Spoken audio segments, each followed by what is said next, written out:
أعوذ بالله من الشيطان الرجيم. بسم الله الرحمن الرحيم. الحمد لله رب العالمين، والصلاة والسلام على أشرف الأنبياء والمرسلين وعلى آله وصحبه أجمعين. رب اشرح لي صدري ويسر لي أمري واحلل عقدة من لساني يفقهوا قولي. اللهم زدنا علما وارزقنا فهما. اللهم علمنا ما جهلنا. قال المؤلف رحمه الله تعالى ونفعنا في علوم في الدارين. السلام عليكم ورحمة الله وبركاته. Yang dikasihi Al-Fadhil Tuan-Tuan Imam, Tuan Bilal, Fungsi Masjid, Barisan EJK Masjid, tuan-tuan dan puan-puan yang dirahmati Allah Subhanahu wa taala. Alhamdulillah, kita panjatkan pada Allah Subhanahu wa taala kerana dikekalkan nikmat iman dan Islam pada diri kita, dan kita mengharapkan nikmat tersebut berkekalan sehingga kita bertemu dengan Allah Subhanahu wa taala. Dan di kesempatan ini marilah kita berkongsi sedikit ilmu. Moga-moga ianya memberi manfaat untuk kita bersama insya-Allah. Dan kepada sesiapa yang belum berniat iktikaf, sama-sama kita berniat iktikaf agar pahala iktikaf pun kita dapat dan juga pahala belajar insya-Allah. Insya-Allah kita sambung kitab Durrus Samin pada menyatakan sifat yang wajib bagi mukallaf mengetahui yang ada pada hak Allah Subhanahu wa taala. Bismillahirrahmanirrahim. Qala al-muallif rahimahullahu taala. Dan ketiga daripada sifat 20 itu iaitu baqa. Apa makna baqa? Iaitu kekal makna dia. Ya. Baqa pada hak Allah Taala. Iaitu pada hari ini kita masuk suatu sifat, iaitu sifat baqa Allah Subhanahu wa taala. Iaitu sifat kekal Allah Taala, iaitu sifat yang ketiga daripada sifat 20. Dan jika dikira daripada sifat salbiah, iaitu baqa ini jatuh pada sifat yang kedua. Wujud sifat nafsiyah. Sifat salbiah, qidam, hari itu kita dah belajar, dan juga kita masuk pada hari ini sifat baqa, iaitu kekal Allah Subhanahu wa taala. Qala al-muallif rahimahullahu taala, ibaratun an nafyil adami lahiqil lil wujudi aw nafyi intihai wujudu awin nafyi intihai wujudi awin intihai akhiriyati, iaitu ibarat cakapan daripada menafikan adam yang menghubungkan bagi wujud. Sifat baqa ini iaitu hendak menafikan bagi kebinasaan Allah Ta'ala. Sifat salbiah ini iaitu suatu sifat yang hendak menolak perkara yang tidak layak bagi zat Allah Ta'ala. Umpamanya, kita menyatakan bahawasanya Allah Ta'ala ini akan musnah. Jadi, untuk menolak daripada perkara tersebut, kita datangkan sifat baqa, iaitu kekal Allah Ta'ala. Wujud Allah Ta'ala itu kekal selama-lamanya. Kekal selamanya. Adapun wujud manusia itu tidak kekal, pasti akan musnah. A'udzubillahi minasyaitonirrajim. Wa likulli ummatin ajal fa idza jaa ajaluhum la yastakhiruna sa'atan wa la yastaqdimun. Dan tiap-tiap pada umat itu dia ada tempoh kebinasaan dia. Kita hendak ke, kita tandak ke, kita suka ke ataupun kita tidak suka ke, kita telah bersiap sedia ataupun tidak, walikulli ummatin ajal. Tiap-tiap kita ni dia ada masa kematian dia.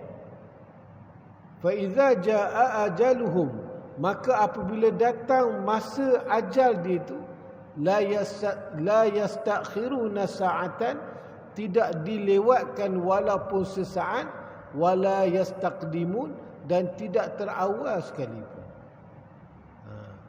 Jadi wujud manusia ini adakah sama dengan wujud Allah Ta'ala yang akan binasa? Tidak. Allah Ta'ala wujud dan kekal selama-lama dia. Itu sebab kita nak menolak bahawasanya jikalau ada fahaman yang menyatakan setiap benda ada. Ya? Dia kata, kita ada tak? Kita ada. Ya? Pokok ni ada tak? Pokok ni ada. Jadi setiap yang ada ni, dia ditanya kita akan binasa tak? Kita binasa. Pokok pun akan binasa. Jadi Allah Ta'ala pun ada tu akan binasa. Dia nak pergi ikut situ. Itu fahaman yang terpesong daripada akidah yang sebenar. Jadi kita datangkan sifat baqa agar sifat tersebut menolak da'iyah dan juga pemikiran-pemikiran yang menyatakan bahawasanya wujud Allah Ta'ala itu pun akan musnah juga. Maka kita datangkan sifat baqa, iaitu kekal Allah Subhanahu Wa Ta'ala selama-lamanya. Ada Allah Ta'ala itu kekal, tapi adanya kita tak kekal. Itu sebab kalau kita nak memberi manfaat atau kita nak menjadi orang yang manfaat, mentara kita ni ada. Kalau kita nak mengajar orang, mentara kita ni ada. Dan orang bila dia nak belajar, pastikan orang tu ada. Itu sebab kalau kita dah tak ada seorang pun yang nak tadah kitab depan kita. Walaupun besar mana tuan guru sekalipun, kalau dia dah tak ada pula anak murid dia ambil kitab pergi mengaji pula depan dia, tak ada. Ya, belajar pula depan dia. Sebab dia telah musnah. Ya, dia tidak kekal. Atau menafikan bagi kesudahan bagi wujudnya. Ya, sifat baqa ni nak menafikan bahawasanya ada kesudahan Allah Ta'ala ini. Maka kita datangkan dengan sifat baqa. Atau dikatakan ketiadaan akhir kesudahannya. Maknanya nak menolakkan daripada perkara yang menyatakan bahawasanya Allah Ta'ala ni ada tempoh kesudahan dia. Maka ketiga-tiga makna tersebut adalah suatu makna jugalah. Wahasil dia sifat baqa ni nak menolak daripada fahaman yang menyatakan bahawa sebenarnya wujud Allah Ta'ala tu juga akan musnah. Maka kita datangkan sifat kekal bagi Allah Ta'ala. Bermula baqa itu dikatakan bagi zat Allah dan segala sifatnya. Baqiyah seperti dikatakannya pula segala sifatnya itu qadamiyah. Qadimah, sifatnya itu qadimah. Jadi sebagaimana kekalnya zat, maka sifat pun kekal juga. Kalau zat itu musnah, sifat juga akan musnah. Allah Ta'ala beritahu, kullu man 'alaiha fan wa yabqa wajhu zul jalali wal ikram. Setiap kita ni dia akan binasa. Wa yabqa wajhu zul jalali wal ikram. Yang kekal hanyalah zat Allah Subhanahu Wa Ta'ala. Ini dalil menunjukkan Allah Ta'ala bersifat dengan kekal. Selagi mana zat itu kekal, sifat juga akan kekal. Kalau zat itu binasa, sifat pun akan binasa.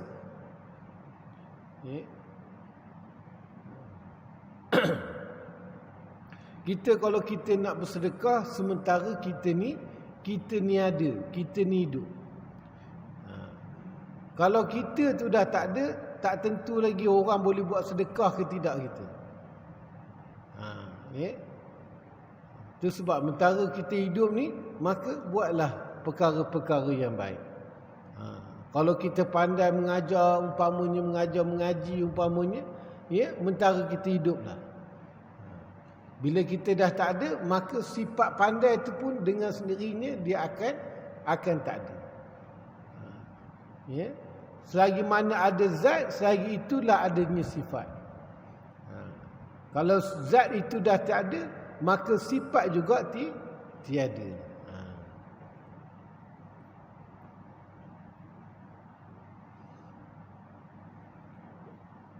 Kadang-kadang ada orang lama, dia bagi tahu, ada seorang tuan guru ni alim. Alim dia tuan guru. Kalau orang lain salah baca, dia tahu. Tak mana salah dia. Tak kira dari segi tajwidnya ataupun makhrajnya. Jadi kita nak sangatlah mengaji dengan tuan guru tu kan. Lepas tu kata, bolehlah kata ni nak cuti sekolah ni kan. Bolehlah pergi mengaji kan. Tapi dia dah meninggal dah. Ada tak sifat alim pada dia? Tak ada. Tak ada. Bila mana zat itu tiada. Sama juga orang yang berumur kan. Kadang-kadang kita mengadu sakit gigi kan. Dia kata, ada orang tu. Tak, kalau kita pergi rumah dia, dia kata sakit gigi. Dia ambil pisau tu, dicocok dekat lantai. Cocok kali kedua sakit lagi, dicocok pula kali ketiga, hilang sakit. Kita tengah ngap-ngap sakit memang tak pergi ya. Jomlah kita pergi rumah orang tu kan. Tapi dia dah lama dah meninggal. Dah meninggal baru beritahu kan. Itu sebab kita ni hebat tara mana kita mentara kita hidup je. Kalau kita tak hidup, maka tak hebat dia kita. Tak adalah ilmu bagi kita. Tapi kekal Allah Ta'ala, zat dia tu, maka sifat dia tu pun kekal juga. Sifat kudrat, sifat iradah dan sebagainya. Qala al-mu'allif rahimahullahu ta'ala.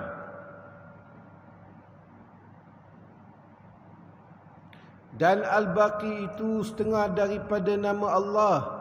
Dan perkara lain daripada Allah itu baqi, tetapi harus adamnya. Kita kata Allah Ta'ala tu kekal. Maka datang seorang dia kata, benda lain pun kekal juga. Adakah kekal benda lain tersebut sama juga kekalnya Allah Ta'ala? Tak sama. Seperti mana? Seperti 7 perkara, iaitu syurga, neraka, segala ruh, qalam, arash dan kursi. Ruh-ruh kita ni dia takkan musnah tuan-tuan. Walaupun jasad kita ni dia akan musnah, tapi ruh dia takkan musnah. Itu sebab kita ni kita kena ada 2 makanan. Yang pertama sekali makanan jasmani. Yang kedua makanan rohani. Roh itulah. Roh tu kena makan. Iaitu dengan zikir, dengan membaca Al-Quran. Itu dia. Itu makanan-makanan roh. Itu sebab kalau badan tegap tara mana sekalipun, kadang-kadang subuh payah nak bangun.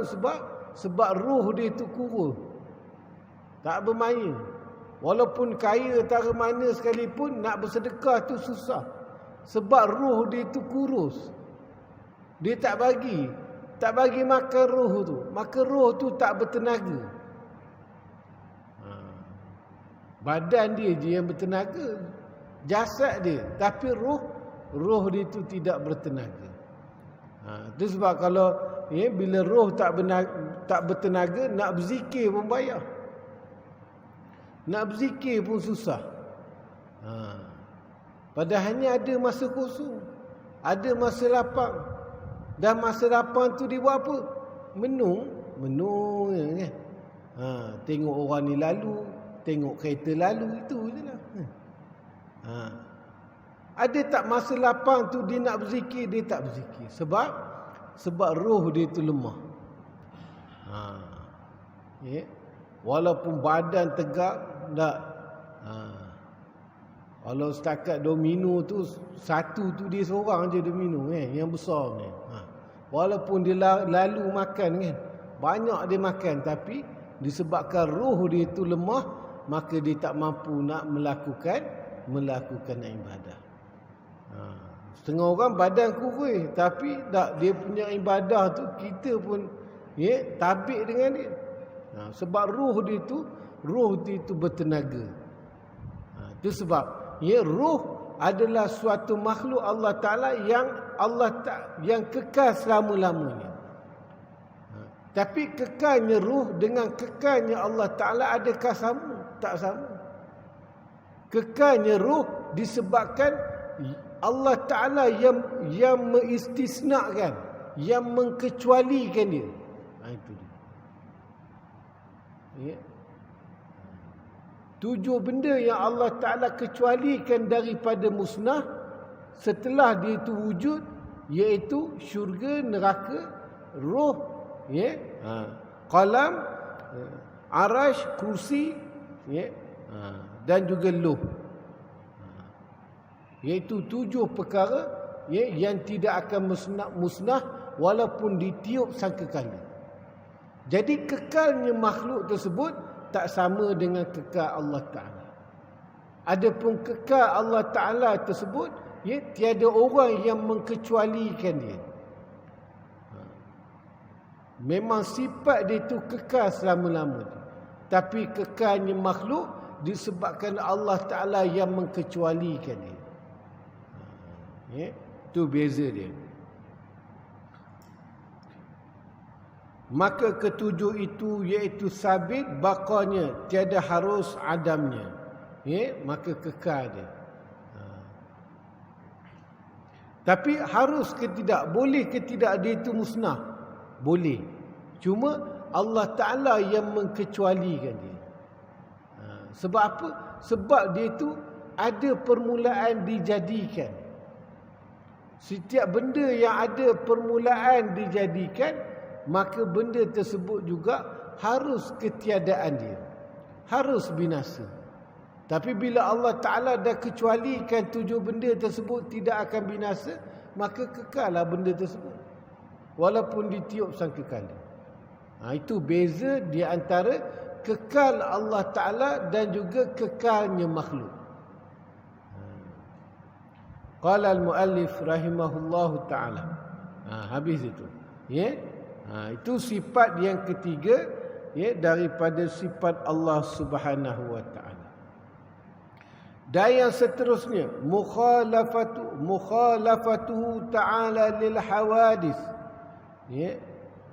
Maknanya bersalahan Allah Taala bagi segala yang baru, iaitu makhluk. Allah Taala tak sama dengan makhluk.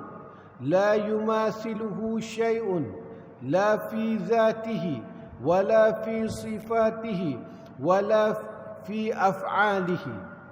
Tiada menyamai akan Allah Ta'ala oleh sesuatu, tiada pada zatnya, dan tiada pula pada sifatnya, dan tiada pula pada af'alnya. Pada zat pun Allah Ta'ala tak sama dengan makhluk. Nabi SAW bersabda apa? Fahuwa ma khatara bibalika fahuwa halikun. Wallahu subhanahu wa ta'ala bikhilafi zalika. Maka iaitu perkara yang terlintas dengan hatimu, maka iaitu binasa, yakni baharu.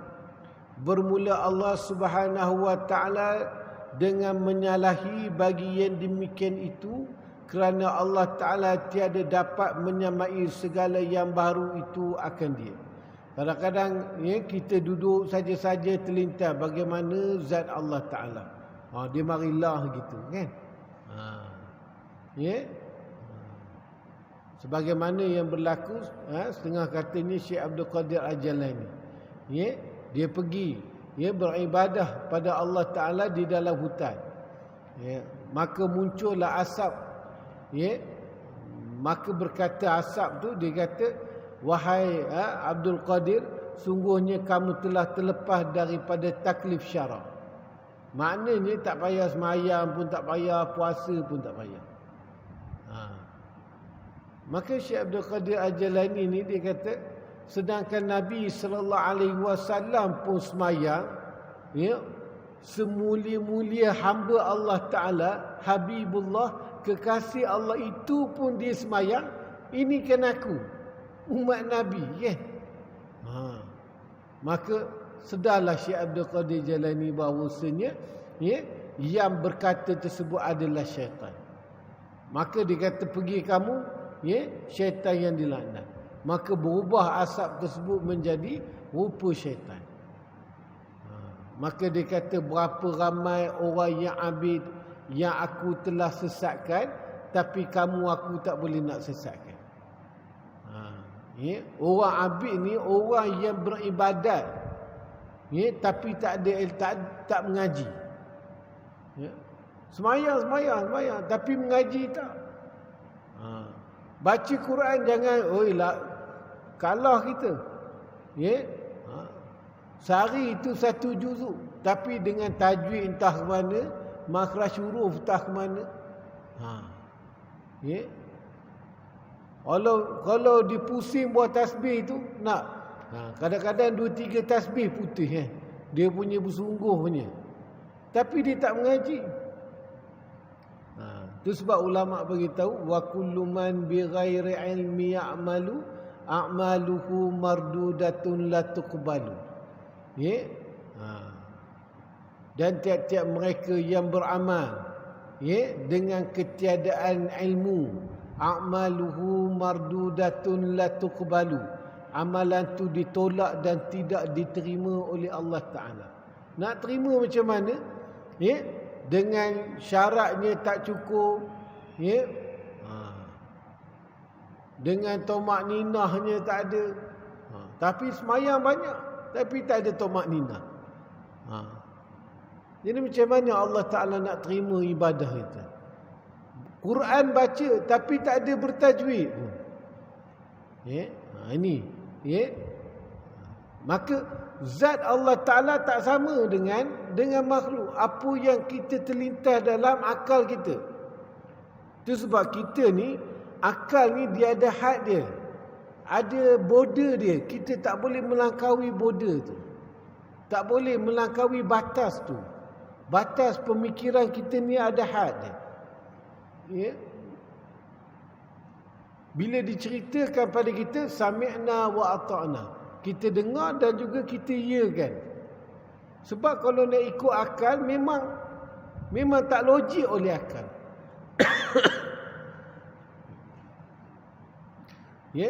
Bagaimana kubur yang sekecil-kecil kubur tu, tak, kalau ada azab kubur, dia punya ular tu pun besar-besar, besar-besar kepala, leher unta umpamanya. Kalau kita tengok kubur tu memang tak muat ular tu, dengan mayat lagi kan. Jadi walaupun kita tak nampak perkara tersebut, walaupun akal tak boleh mencapai, tapi kita kena beriman. Itu sebab akal ni dia ada had dia. Walaupun dia datang lintasan, begini zat Allah Ta'ala kot, tak, begini zat Allah Ta'ala.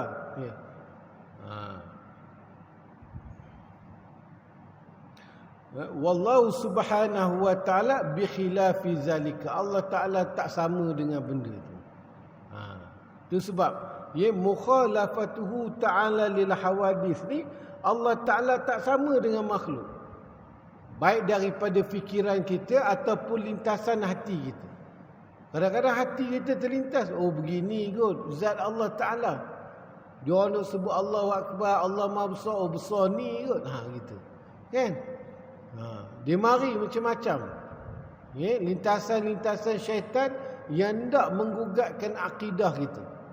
Yang nak menyerupakan Allah Ta'ala sama juga dengan makhluk. Dia datangkan suatu benda yang begitu pelik, tak pernah kita nampak. Oh, yang ini kot Allah Ta'ala. Kan? Maka Nabi kata, ya, wallahu subhanahu wa ta'ala bi khilafi zalika. Tak sama Allah Ta'ala. Ya. Itu sebab bila kita ni, ya, setengah orang dipikirkan bagaimana zat Allah Ta'ala, tu yang kadang-kadang boleh jadi isim tu.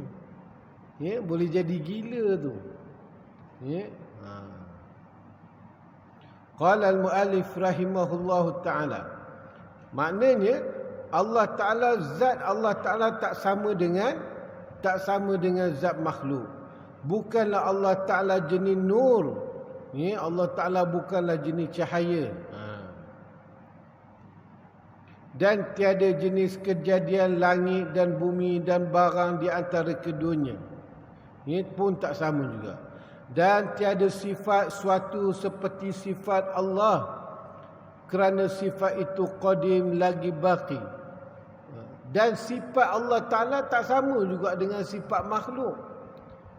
Walaupun Dajjal ni, ya, diceritakan di akhir nanti, bila turunnya Dajjal, maka Dajjal ni dia boleh perintahkan langit. Kalau disuruh, dia boleh perintahkan makhluk Allah Ta'ala yang lain. Kalau disuruh awan tu turunkan hujan, maka hujan tu turun.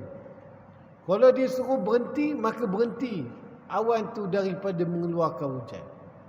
Adakah sifat tersebut, sifat kudrat berkuasa sama dengan berkuasanya Allah Ta'ala? Tak sama. Sebab Allah Ta'ala memberikan keizinan Dajjal tu untuk berkuasa, untuk menguji yang mana hamba yang betul-betul beriman pada Allah Subhanahu wa Ta'ala. Tak sama. Ya, tak sama sifat Allah Ta'ala dan juga sifat makhluk. Dan juga lagi am takluknya dengan perkara yang ditakluk dan sifat makhluk. Dan sungguhnya takluk ia setengah perkara jua, tiada yang setengah yang lain. Ya.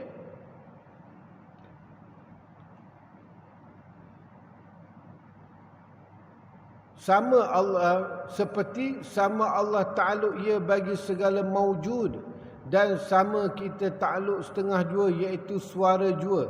Tiada pula akan af'al, suatu seperti af'al Allah Ta'ala. Begitu juga dengan perbuatan Allah Ta'ala. Ya? Allah Ta'ala buat, makhluk juga buat. Tapi perbuatan Allah Ta'ala tak sama dengan perbuatan makhluk. Contoh, Allah Ta'ala menjadikan langit dan bumi. Ya? Tukar rumah kata, rumah ni aku yang jadi, kan? Aku yang buat rumah ni. Adakah sama perbuatan tukar rumah tu dengan perbuatan Allah Ta'ala? Tak sama. Perbuatan Allah Ta'ala dia tidak berhajat kepada sesuatu sekalipun. Ya. Innama amruhu idza arada syai'an an yaqula lahu kun fayakun. Ya. Bahwasanya, ya, apabila berkehendak Allah Ta'ala akan sesuatu, maka ia berkata Allah Ta'ala kun fayakun, jadi maka jadilah. Maka kita pun duk fikir, adakah Allah Ta'ala kena guna perkataan kun fayakun?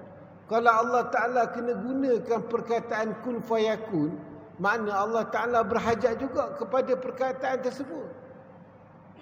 Maknanya bukan begitu.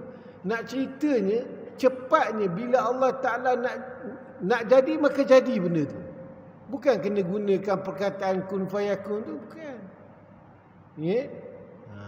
Cuma nak ceritakan betapa cepatnya bila Allah Ta'ala kata nak menjadikan sesuatu benda, maka benda tersebut jadi. Jadi kita macam tukang menjadikan rumah. Ya? Tukang yang membuat rumah. Dia kata, rumah masjid ni, aku yang buat. Rumah ni aku yang buat kan. Kalau kita tanya tak, kebetulan tukang ada tepi tu, dia kata, saya yang buat rumah ni. Adakah dia yang buat? Tak. Dia cuma merancang saja. Dia buat, tapi dia berhajat kepada penolong. Seperti gergaji, paku, hammer, banyak benda diminta tolong. Penyukat kan. Kalau dia tak pakai sukatan, tak pakai tali tip tu, masuk rumah macam tegak rumah tu kan. Bila keluar jadi sengit kan. Jadi banyak benda yang diminta tolong untuk menjadikan rumah tersebut. Tapi Allah Subhanahu Wa Taala, dia menjadikan langit dan juga bumi, dia tidak berhajat kepada penolong. Itu beza kita yang menjadikan berbanding dengan Allah Ta'ala yang menjadikan. Adapun kita yang buat, beza dengan Allah Ta'ala buat sesuatu perkara. Kita buat, kita banyak, kita minta tolong. Gitu kan. Qala al-muallif rahimahullahu ta'ala.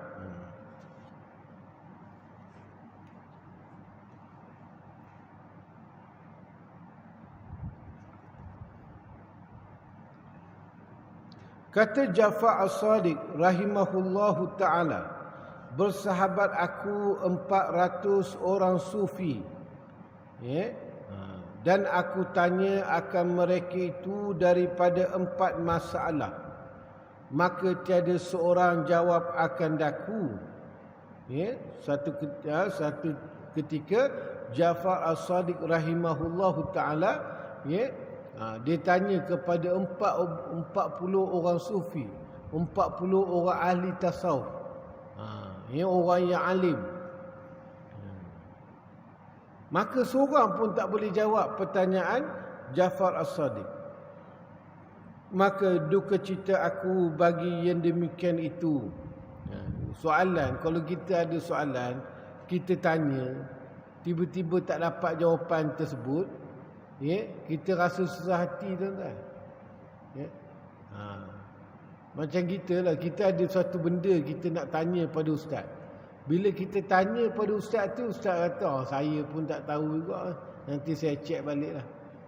Kita balik tu dalam keadaan kita pun rasa tak seronok. Monyok je muka kan. Berlainan dengan kita dapat jawapan tu. Begitu juga dengan Ja'far As-Sadiq. 40 orang dia pergi tanya. Kan? Seorang pun tak boleh jawab. Maka duka cita aku bagi yang demikian itu. Dia pun susah hati, dia pun sedih lah. 4 benda tu memang dia nak tanya. Maka aku lihat Nabi SAW pada mimpiku. Tengok orang soleh ni, kalau jumpa Nabi dalam mimpi itu biasa. Banding dengan kita. Kita dalam mimpi itu banyak jumpa hantu daripada jumpa orang-orang soleh. Usah kerana jumpa Nabi, jumpa orang soleh pun payah kan. Yang kerap ni jumpa hantu kan. Tapi Ja'far As-Sadiq ni dia bermimpi berjumpa dengan Rasulullah sallallahu alaihi wasallam. Maka bertanya ia akan halku. Nabi pun tanyalah keadaan duka cita tersebut. Maka aku khabarkan dia dengan yang demikian itu. Ja'far As-Sadiq pun ceritalah begini-begini kan. Maka sabdanya Nabi, tanya olehmu akan daku masalahmu. Bertidah kan Nabi datang tu. Maka berkataku, apa hakikat tauhid, dan apa had akal, dan apa had tasawuf, dan apa hakikat fakir. Maka Nabi SAW bersabda, adapun hakikat tauhid, maka iaitu perkara yang terlintas di hatimu, maka itu binasa, dan Allah Ta'ala tidak menyamai dengan perkara yang terlintas oleh akalmu. Itu dia. Itu had tauhid.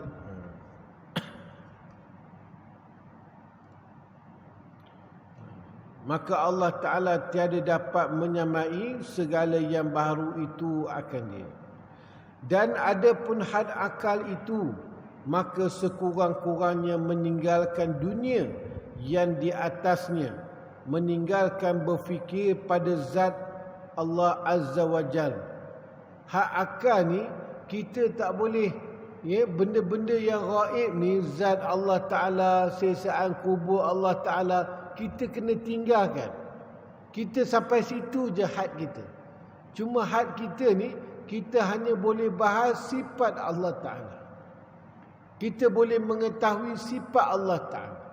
Adapun kaifiat keadaan zat Allah Ta'ala itu kita serahkan pada Allah Ta'ala.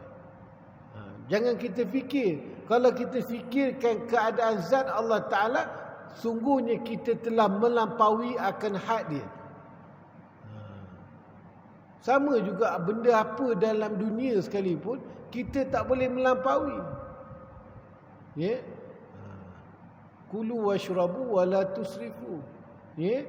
Makanlah, minumlah, tapi jangan melampaui. Bila kita melampaui, dia akan jadi binasa diri kita. Sehari makan garam 1 kilo, binasa diri nak. Dia buat macam makan aiskrim je, garam tu. Binasa kita. Itu sebab kita dia ada had dia. Dia tak sama.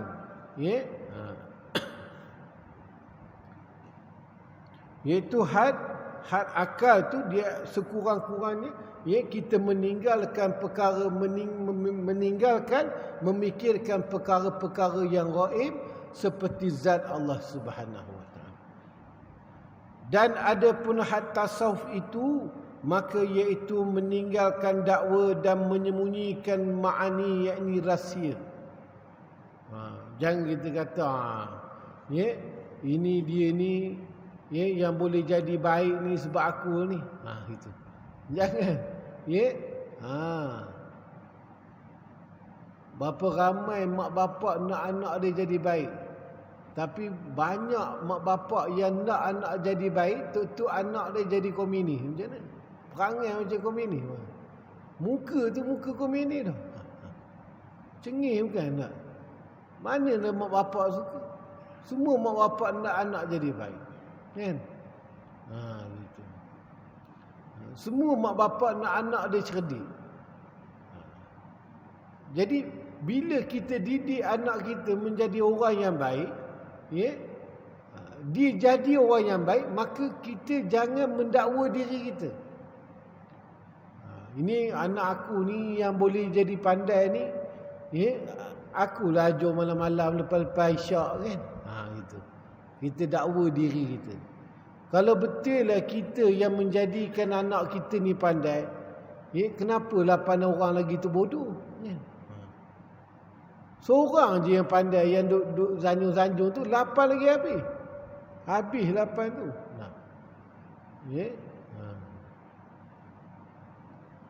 Jadi tasawuf kita meninggalkan dakwa. Dia jadi baik kerana dengan pertolongan Allah Ta'ala. Aku ni asbab saja. Allah Ta'ala jadikan aku ni sebagai asbab je. Mengajar dia. Tiap-tiap malam itu asbab saja. Berapa ramai anak orang kan. Kalau kita tengok jiran-jiran kita, anak dia pandai, tapi mak bapak dia tak pernah suruh anak dia baca buku pun. Bila kita tanya pada mak bapak dia, macam mana kamu ajar anak kamu boleh semua masuk U jadi orang cerdik? Entah dia orang nak cerdik, dia orang baca lah buku. Tak suruh, tak pernah suruh betul kan. Balik kerja pun dah penat kan, laki bini. Kerja terpaksa menampung kehidupan kan. Dah bila nak tengok anak baca buku? Itu maknanya kita ni asbab saja. Jadi kalau anak kita baik, anak kita dapat baca Quran, walaupun kita mengajar, ya, tapi tinggalkan dakwa itu. Tinggalkan akulah ajar aku, tinggalkan menisbahkan diri kita. Ya. Itu hak tasawuf. Ya. Dan menyembunyikan makni, yakni rahsia-rahsia. Ya, kadang-kadang kita ni bila kita ni ada satu-satu amalan yang kita istiqamah, ya, Allah Taala bukakan hijab. Kita dapat melihat perkara-perkara ataupun kita dapat mimpi-mimpi yang betul. Ya. Jadi kita kena rahsiakan. Sebab itu adalah rahsia kita dengan Allah Taala. Bagi mereka yang mengekali istiqamah pada ibadah, maka ya, kemungkinan mereka ini Allah Ta'ala berikan kelebihan. Ya. Gitu. Begitu juga dengan malam Lailatul Qadar. Ya, itu rahsia kita dengan Allah Ta'ala.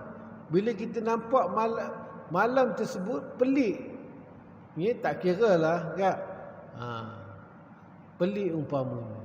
Ya, tak sama dengan malam yang lain umpamanya. Maka itu Allah Ta'ala nak berikan kelebihan pada kita. Mungkin ada amalan-amalan yang baik, ya, yang Allah Ta'ala pandang yang kita betul-betul ikhlas. Maka Allah Ta'ala berikan ganjaran, kita dapat melihat kehebatan malam Lailatul Qadar. Bukan tak semestinya kita tak dapat tu tengok benda yang pelik, ya, malam Lailatul Qadar tu kita tak jumpa, mungkin kita jumpa. Tapi keadaan tu Allah Ta'ala rahsia. Sebab kita jenis tak boleh simpan rahsia. Kan? Bini, laki kita terbeli, ya, buah masam pun kita canang satu taman, ya. Dan macam mana nak simpan rahsia malam Lailatul Qadar macam tu, kan? Jadi bagi mereka yang dapat menyimpan rahsia dia dengan Allah Ta'ala, Allah Ta'ala akan beri. Ya. Allah Ta'ala akan bukakan, ya, perkara-perkara yang, tapi itu adalah rahsia. Bila rahsia dia tak boleh cerita dengan orang. Kan? Qala al-muallif rahimahullahu ta'ala. Dan adapun hakikat fakir itu, maka iaitu bahawa tiada memiliki engkau akan suatu dan tiada memiliki akan dikau oleh sesuatu, dan engkau redha daripada Allah Ta'ala pada kedua kelakuan. Kalau kita nak sampai fakir ilallah, ya, orang yang berhajat pada Allah Ta'ala, maka semua ni bukan milik kita.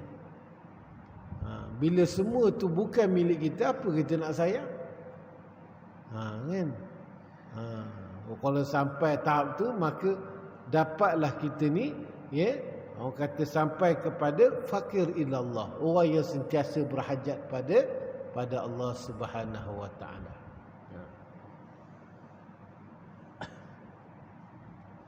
Qala al-muallif rahimahullahu taala. Habis itu, ya.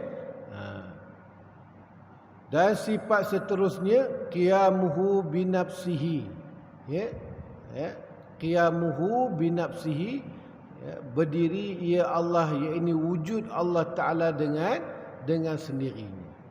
InsyaAllah kita sambung pada masa yang akan datang, ya, pada membicarakan akan sifat qiyamuhu Taala binafsihi.